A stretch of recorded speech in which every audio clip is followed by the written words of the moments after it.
It was time for the Feast of Tabernacles.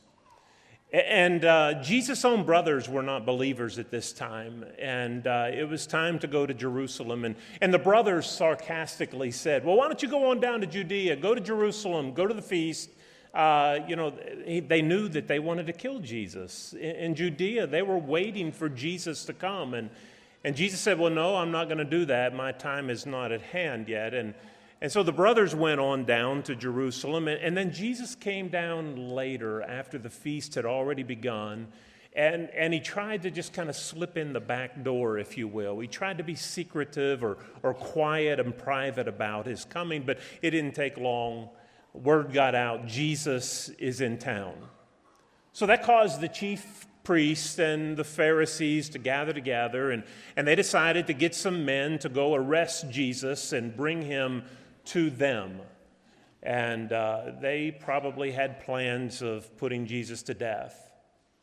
Well, the men went and they came back to the chief priest and the scribes in John chapter 7, and they said, where is he? Because they had come back empty-handed. And they said, well, where is he? And they began to berate these guards who had gone to arrest him, and they began to ridicule them and belittle them and said, what? I mean, are you guys disciples now too? Did you go and did he convert you? I can't believe you didn't bring him back to us. And their answer was brief. Their defense was to the point, and they simply said this: never a man spoke like this man. That's Jesus. Never a man spoke like this man. The Beatitudes and the Sermon on the Mount are a great testimony to the power of Christ and the wisdom of God and his mastery of just communication itself. And I want us to look at that tonight. I like to imagine things. I'm kind of like out there sometimes, and I'll bring up these scenarios to my wife, and I'll say, hey, Kim, what if this? And she'll just say, it's not going to happen, so I don't even want to entertain the thought. But I'm one of the guys that like to entertain the thoughts. You know, I imagine, what if this happened and that happened? And what if we could go back in time and hear Jesus preach? Man, wouldn't that be great? I would love that. There's so many things that I would like to know about and to understand more fully. And again, I like sci-fi. My wife does not like sci-fi movies. And I like those like Svengoolie, B movies, sci-fi, cheesy sci-fi. And you remember H.G. Wells' Time Machine. He creates this time machine, and it's a chair, and it has this circle behind him and a lever in the front. And he can pull this lever forward or backwards and send himself through time. What if we had one of those time machines? And what if you were allowed to go to anywhere in time and visit a speech? Anywhere, anytime. Where would you go? I thought about that as I was leading up to this lesson, and I tried to think of things. And, there are some history buffs, and they might have said, well, man, I'd shove that thing back to 1863, November. And I'd like to see that Abraham Lincoln deliver that Gettysburg Address. That would be really neat. Or somebody might say, well, if I could go back in time and just be amazed at a speech, I would probably go back to 1912 in Milwaukee, Wisconsin, and hear Teddy Roosevelt. Wait, nobody's thinking that, are you? You don't know what I'm talking about. But let me tell you, because this was an amazing event. This was an amazing speech. I would love to have witnessed this, because it's just hard to believe that it happened. But Teddy Roosevelt was running for his third term as president. He'd kind of fallen out with the Democrats, and he had become the candidate for the Bull Moose Party. And he was speaking in Milwaukee, Wisconsin, and right before he was to speak, a man, a saloon keeper who had been following him for weeks, had finally gotten close enough, 5 feet from him, and pulled out a .38 revolver and shot him in the chest. They immediately took him down and disarmed him and whisked him away. And you would think that Teddy Roosevelt and his handlers would have whisked him away to the hospital. But he said, no, I came here to deliver a speech. He had a 50-page speech folded in half in his coat right here. And he had a glasses case that he held his glasses in. It was in his suit jacket. And it did go through 100 pages and through his glasses case, but it did penetrate his body, and it actually penetrated his lung. And as he got up to speak, he just pulled his jacket back and said, please be quiet. I don't know if you know this, but I've just been shot. And I have a speech to give, so I need your attention. And he said, if you think this could hurt me or harm me, it takes a whole lot more than that to kill a bull moose. And he went on and talked for 84 minutes with a bullet in his lung. Would that not have been amazing? I mean, to witness that. Listen, if something like that had happened to me right before I got up to preach, I'm going to the hospital. Somebody else can preach. But, no, seriously, if I were given the opportunity to go back in time, I wouldn't even think about stopping anywhere until I got to the first century. I would love to have heard Jesus preach. Jesus, as we've said and as we've read over and over through the years, Jesus was the master teacher. You know, there are 24 times in the gospel accounts where the Bible says people were amazed at Jesus. They were just flabbergasted, astonished. 24 times it's recorded for us. And some of those are the same events, but they want to get across the idea that people were astonished at Jesus. 3 times in the book of Mark, it says that they were astonished at his miracles. But you know what? 7 times in the book of Mark, it says they were astonished at his words. I find that hard to believe. I mean, to witness a bona fide miracle, and then that was pretty amazing. And then to hear him speak more than twice as many times, it's recorded that they said, wow, this is incredible. Not what he did, but what he said was incredible. People hung on his every word, according to Luke chapter 19 and verse 48. Jesus, he had a way of reaching out to us and touching us on the inside. It was deeper than this superficial thing. He got us at the core of who we are and caused us to do some reflection and some soul searching. He discomforted our thoughts. We sat there and felt conviction if you heard Jesus preach and teach. And to those who were smug and self-righteous, he was able to cut through that and reveal that in a person really easily. Jesus peppered his sermons with stories, great stories that were compelling and that all had a point that brought people back to God. They weren't just stories for entertainment's sake. They were stories to help us to see and to understand God and to understand their plight more perfectly.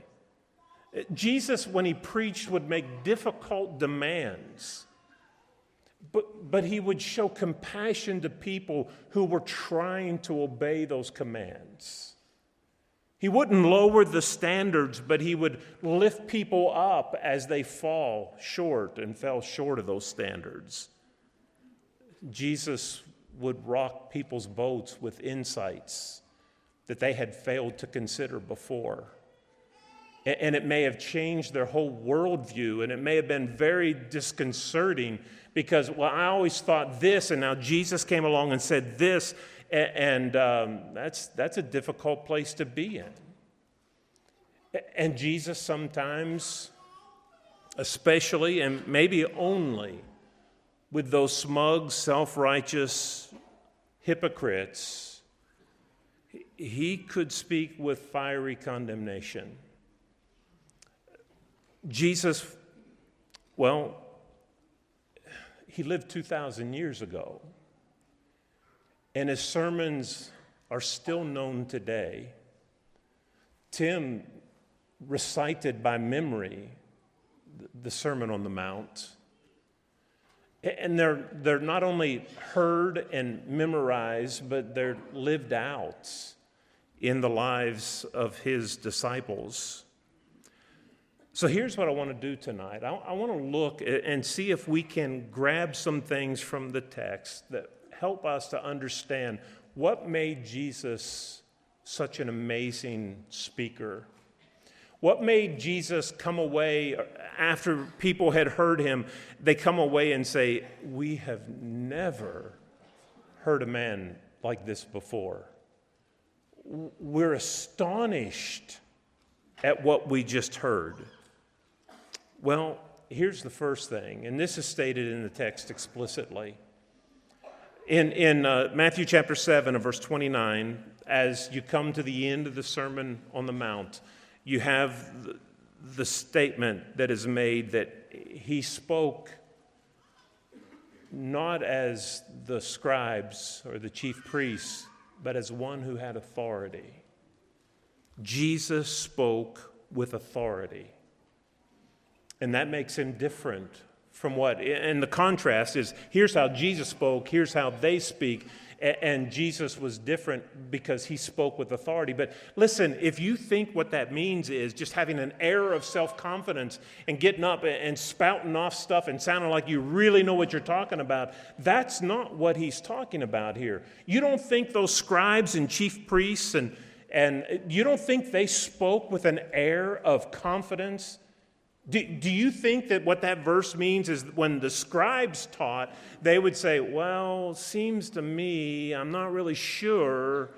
I don't think that's at all how they came across. In fact, in John, when those guards came back and said, we have never heard a man like this before, they said, wait, are you kidding me? Which one of us have gone and followed after Jesus? They set themselves up as a standard to follow. They thought a lot of themselves. They basically said to these guards, what are you doing following him? Not even we have followed him. If we haven't, you shouldn't have. Oh, they had an air of authority about them. They spoke, I'm sure, very confidently about the things that they believed. But that's not what it's about. It's not about the air of confidence and authority. It's about the reality of it. Jesus spoke the truth, and that set him apart. And not only did Jesus speak the truth, but he embodied the truth. When I think of Jesus speaking the truth, I think of the statement that was made in Matthew chapter 22 where the scribes had tried to set a trap for him. They had made plans. How many times do you think they had done that? His ministry, throughout his ministry, these guys are behind the scenes just trying to trip him up and to expose him as being mistaken at some point or another. He never made a mistake. He was always on the side of truth. No one could ever contradict what he said and said, you're wrong, you made a mistake, you made an error in your calculations and in your understanding. Never did they do that. And do you know how frustrating that must have been to them? My wife and I, we don't watch TV hardly at all. Andy Griffith, we watch Andy Griffith. And we watch old movies. We like, Cary Grant and Jimmy Stewart and those kind of movies. And we like to look at, and Kim is really good at this. She'll pick out characters and say, oh, you know who that is? They played in something else. And I'll say, no, they didn't. That's not her. And she'll say, yes, it's her. No, I don't think it's her. Well, it is her. And so I'll say, okay. And I'll just kind of slowly reach over and grab my phone to look it up. And I look, and she's right. And so I just kind of try to slide it back. And she'll say, who's right? She saw me do it. And do you know, it's every time, she wins those things and I'm wrong. Don't you think those Pharisees and scribes and Sadducees and chief priests, don't you think they felt like that with Jesus? They get together and plot to trap him in his words, and never once were they able to trap him. He was the master teacher. But not only trap him in his words, he spoke with authority in that he was the embodiment of what he preached. The truth that he preached. Everything he said, he lived. There was no, look at TV today, look at the news, and nearly every week, every month, somebody's fired or resigning from a job because there's some immoral conduct in their life and there's some behavior, and let a person run for a public office and they start searching and they pull out these skeletons from their closet. They couldn't do that with Jesus. He didn't have any skeletons in his closet. He had no shameful activities. Nobody coming out of the past to say, oh, I remember when. He was perfect. And so you have a man who always spoke the truth, and he always lived the truth. That's really hard to contend with if you're trying to undermine him. But Jesus had even more than that. And I think it's those three-legged stool, if you will, that made Jesus have the authority and set him in contrast with the teaching of the scribes. And the third one is that he had power, authority. He could perform miracles to bolster what he has said and what he's lived. I couldn't help but think a number of times this week of Luke chapter 7. See, this past week was pretty devastating in Tennessee. A lot of people lost their lives. A lot of members of the church lost their lives. One of my best friends in college lives in Cookeville, Tennessee, and that's where they got hit the hardest. We graduated together from Freed-Hardeman, and his daughter, his only daughter, and her husband and their 2-year-old baby were taken in that tornado, killed. And I talked to my friend, and my wife just said a little bit ago, sent me a video of him being interviewed on the news. And he's lost his daughter and his only grandchild, his son-in-law, and he's devastated. And it's hard for him to speak the words that he spoke, but he spoke of hope and comfort. And the other day, my wife and some ladies from Carnes, the congregation where I preach, they went to UT Children's Hospital, and there was a little girl there that had been injured in the tornado. She had to have brain surgery. And her parents are there, and they had a horrific ordeal. And man, if you could just go and do what Jesus did in Luke chapter 7, he came across a funeral procession of all things. A widow. She's already suffered the loss of her husband. And now she has suffered the loss of her son. And they're carrying this casket. It's an open casket. And they're carrying it through the streets. And Jesus reaches up and touches that casket. And the young man sat up and was given back to his mother. Wow. Can you not imagine the amazement?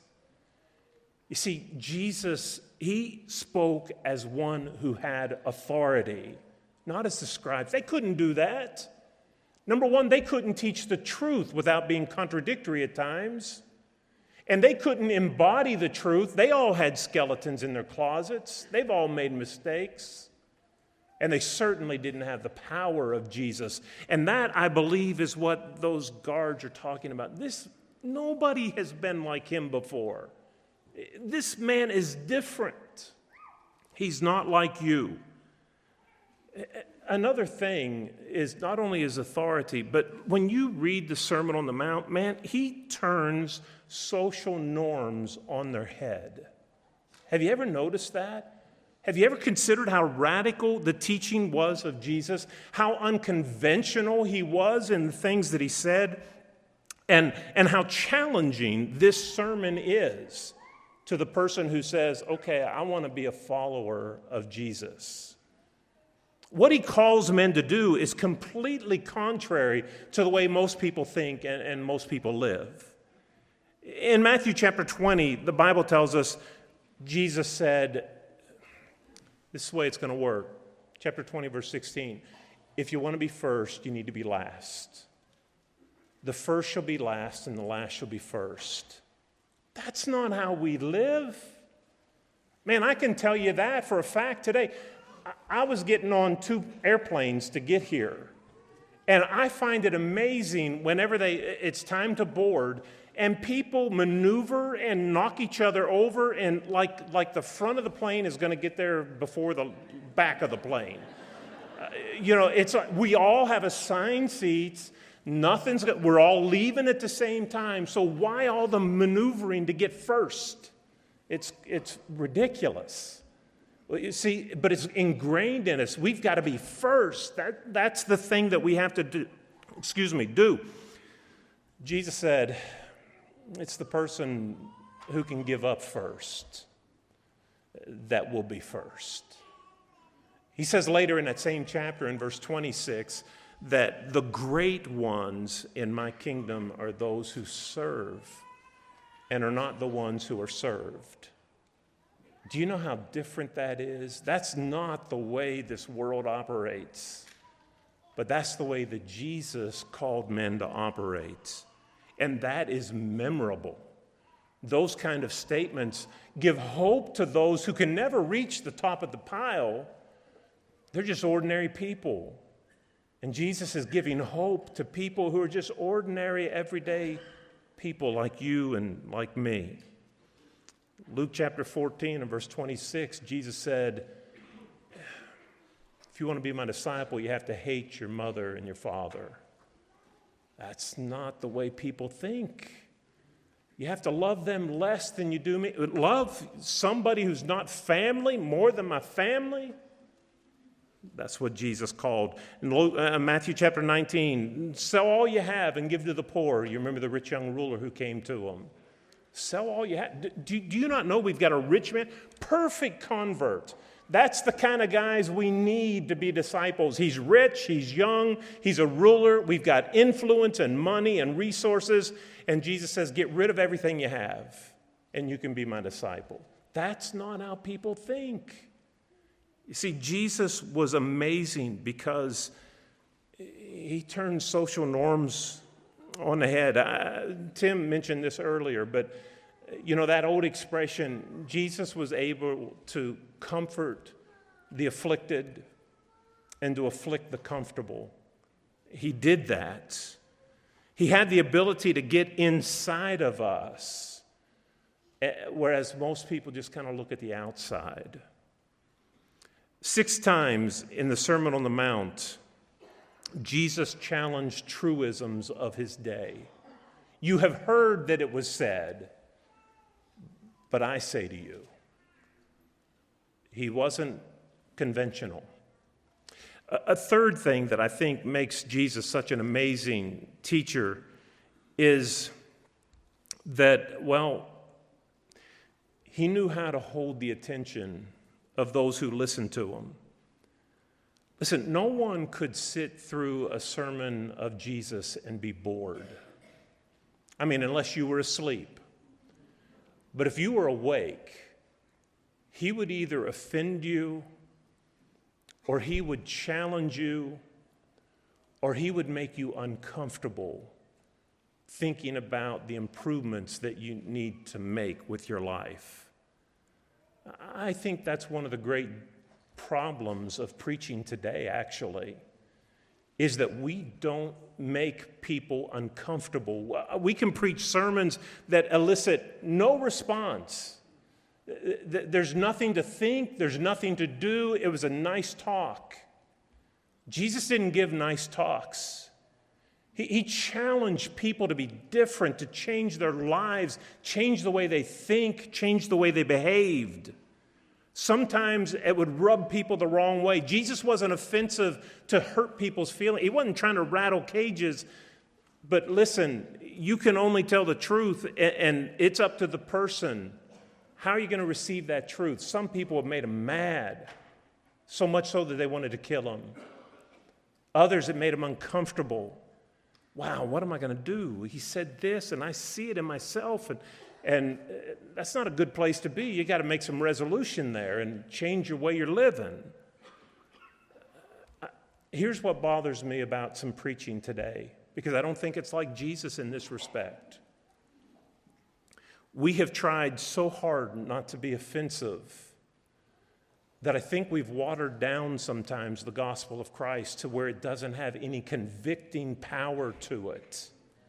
We're afraid of hurting someone's feelings. And I'm not for offending people, and I'm not for being ugly and unkind and sarcastic and all those kind of things. But listen, there is an offense to the gospel of Christ that cannot be packaged like something you put on a shelf and say, I'm one of those gullible people. You market it just right, I'm going to buy it. Put it in a nice package, you get my attention. I'm one of those people. You can't sell the gospel like that, because there is an offense in the gospel that you cannot get rid of, and if you get rid of it, you don't have the gospel anymore. Here's the offense. Galatians chapter 5 and verse 11. It's the cross of Christ. Do you understand what the cross of Christ says? It says you are a sinner, and you can't dress that up and make it look pretty. It calls you out. It says that you are undone and that you need a Savior. You're helpless by yourself. And when we remove that, we don't have anything else to talk about. We've removed the power of the gospel. So we need to get back to preaching like Jesus. Tell the truth and tell it in love and say it in a way that it discomforts those who are comfortable and it offends those who have hard hearts. Jesus, he used hyperbole a lot. In the Sermon on the Mount, he used hyperbole. And hyperbole grabs your attention. It pulls you in. You're not going to go to sleep on Jesus because he was constantly using these figures of speech. It makes you kind of go like this. What did he say? Did I hear him just say that? Did I hear him right? Statements by Jesus like, Matthew 5. If your right eye offend you, pluck it out. Or if your right hand causes you to offend, cut it off. What? What did he say? You heard what he said. And now you're pulled in and you got to think, what does that mean? What is he saying? Sometimes when we hear passages like that, here's our first inclination. Well, now that's figurative. It's not to be taken literally. Well, of course. But it does mean something. What does it mean?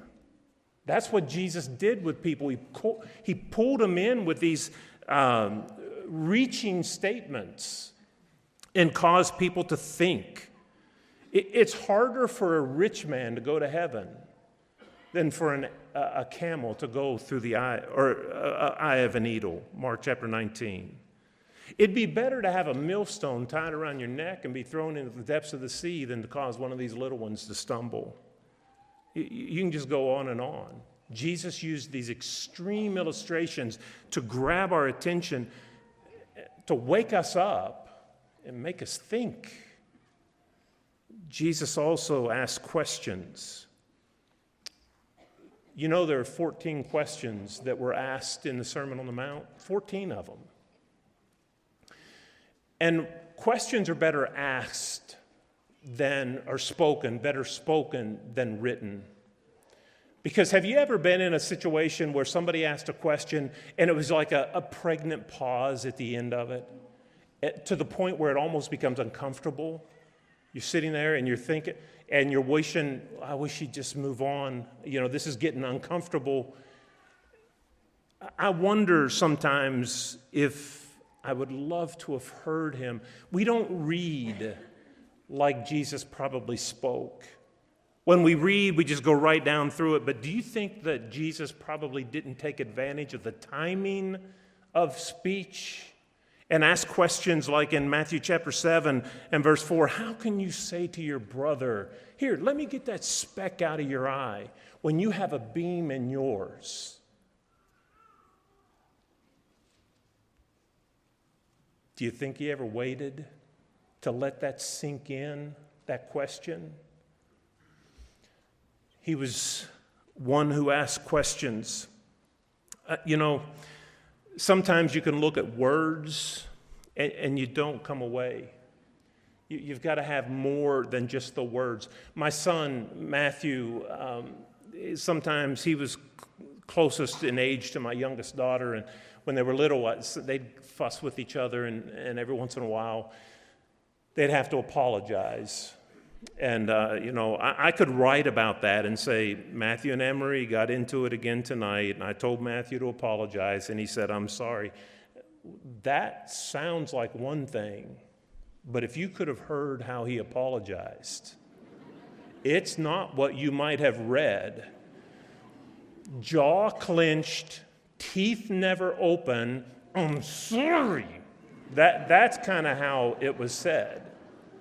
You see, that's totally different than what you read, than what you heard. And I think of no better illustration in the life of Jesus when it comes to that passage in Matthew where Jesus says, let the little children come to me. And haven't we all read that or heard preachers use that? And they say it just like that kind voice, let the little children come to me. You know, the disciples had tried to push these kids away. They're bothering our master. And Jesus said, no, guys, let them come. That's not what it sounded like. If we're going to represent Jesus, not only do we need to represent him truthfully to the words that he spoke, but in the way he spoke them, if we're to have a better understanding. Mark records for us that Jesus said, with great indignation, let the little children come to me. Now, listen, have you ever been really mad? Go upstairs, you've told your kids 5 times, pick up their toys, and you go upstairs, and do you say, pick up your toys? I don't think so. It says, pick up your toys. Jesus said with great indignation, let the little children come to me. Boy, that puts a whole different spin on it, doesn't it? Jesus, by asking questions and by using language, was a great teacher. And also, Jesus, well, he was a storyteller. Matthew chapter 13 and verse 34, the disciples of Jesus said, you never tell us anything unless it's in the form of a parable. I don't know who started it or when it started, but somebody has come up with this idea that you're either a preacher or a storyteller. No, he's not a preacher, he's a storyteller. You do realize that we say all the time, Jesus is the master teacher. and we need to be like him. Did Jesus tell stories? Not for the sake of stories, but for the sake of illustrating truth and making truth memorable. I asked the students in the School of Preaching last week in preparing for this lesson, I said, guys, Sermon on the Mount, how many illustrations do you think Jesus used in that sermon? 5? 10? And then somebody said 15. Would you be surprised if I said 41? 41 illustrations to help drive home truth in one sermon. Listen, everybody loves a story. When you preach and you use an illustration to bring people to the text or to explain a text, people's heads immediately raise up because stories are compelling. When I was 10 years old, we had a gospel meeting in Chester, West Virginia. My dad was the preacher there. And I'll never forget, because the preacher got up, walked up to the pulpit, had an old alarm clock in his hand. You remember the kind that you wound up and it had the bell on the top and the little hammer that went in between? You know what I'm talking about? Had one of those and stuck it right there on the pulpit, right by the microphone, and he said this. I asked Frank, my dad, to set the alarm on this and not tell me for how long he set it. It could go off in a minute. It could go off in 2 minutes, 10 minutes, an hour. But I'm going to preach for as long as that alarm is on. And when that alarm goes off, I'm done. I mean, mid-word, mid-sentence, I am finished whether I'm finished or not. His sermon was on the return of Jesus. And when Jesus comes back, it's done. There's no finishing up things. And so he began the sermon by saying, extending the invitation. Here's what you need to do to be saved. He got all that out of the way because that alarm is going to go off and he's not going to be finished. Man, as a 10-year-old, I sat there. I watched that clock. I was hanging on every word he said. And then when that did go off, that ringer thing right by the microphone, I nearly jumped through the wall. I mean, it scared the life out of me and everybody else there. That was 48 years ago. And I remember who preached it. I remember where I was sitting. I remember what the sermon was about. And it's because that illustration helped to make that point about the urgency of our obedience and the return of Jesus and how that when he comes back, there's no time. I remember it to this day. That's the power of illustration. And that's why Jesus was a great storyteller. He spoke in parables constantly. We need to preach more like Jesus. So at the end of the day, if I had a time machine, man, I wouldn't waste time on incidental historical figures, as great as they may have been. I'd throw that lever back to the first century, and I would sit and listen to Jesus, my Creator and my Savior. And I would be spellbound and probably discomforted in the fact that I could hear what he was saying, but realize how far short I fall of what he wants me to be. But I would also find comfort in the fact that Jesus lifted people up. He showed kindness and compassion to those who were seeking God. To those who were smug and self-righteous, not so much. He didn't have much appreciation for that. But if you were a sinner struggling against sin, trying to do right, you're the kind of person that Jesus was interested in because you're poor in spirit. And that's what we need to be today. I want to go to heaven more than anything in the world. And if I think I have it all under control and it's all me and it's all my accomplishments, man, I am missing how undone. And it makes me understand why God must hate pride. Of all things, for us to cop an attitude like we have arrived when God in heaven is looking at us with all of our imperfections. Can you not imagine how disgusting that must be to him? There's no place for pride. We need to humble ourselves. If we heard Jesus speak, and we do as we open his word, I too would say, if I could take that time machine back, I too would say, and I think you would too, never has a man spoken like this before.